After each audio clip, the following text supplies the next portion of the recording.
दोन्ही राष्ट्रवादी काँग्रेसच्या विलिनीकरणावर मुख्यमंत्री देवेंद्र फडणवीस यांचं एकदम रोखठोक उत्तर.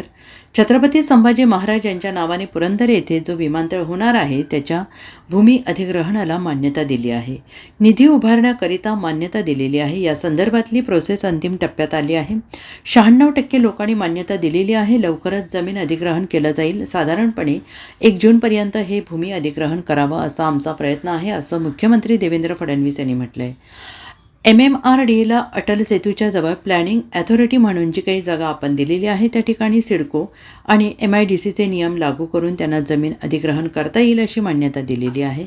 त्यामुळे तिसऱ्या मुंबईची आपली जी संकल्पना आहे त्या संकल्पनेला मोठ्या प्रमाणात चालना मिळेल, वेगानं काम करता येईल, असं मुख्यमंत्री देवेंद्र फडणवीस यांनी म्हटलं आहे.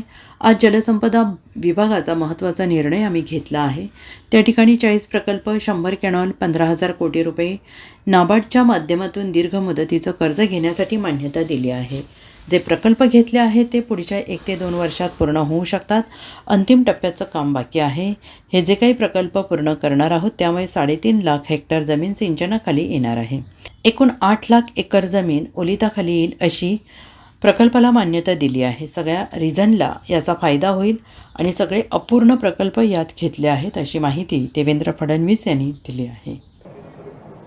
बघा, आज पहिल्यांदा तर मंत्रिमंडळाची अजितदादांच्या दुःखद निधनानंतर पहिली बैठक असल्यामुळे आज त्यांचा शोक प्रस्ताव आम्ही त्या ठिकाणी मंत्रिमंडळाने मान्य केलेला आहे.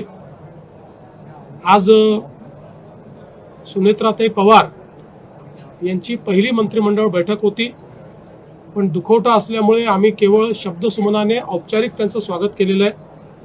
आणि मला विश्वास आहे की त्यांच्या नेतृत्वामध्ये राष्ट्रवादी काँग्रेस पक्ष कालच्याही निवडणुकीत अतिशय चांगला परफॉर्मन्स त्यांचा राहिलेला आहे आणि भविष्यातही चांगल्या पद्धतीने काम करेल.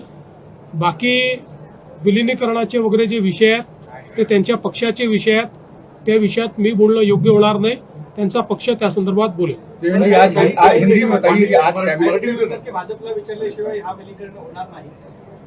ती वेळच आलेली नाही ना. जेव्हा वेळ येईल ते जर आम्हाला अधिकृतरित्या येऊन सांगतील की आमचं काही ठरलंय तर त्यावेळेस याच्यावर मी प्रतिक्रिया दिली पाहिजे. रोज पतंगी उडवायच्या कशा करता. Bureau report SBN Marathi.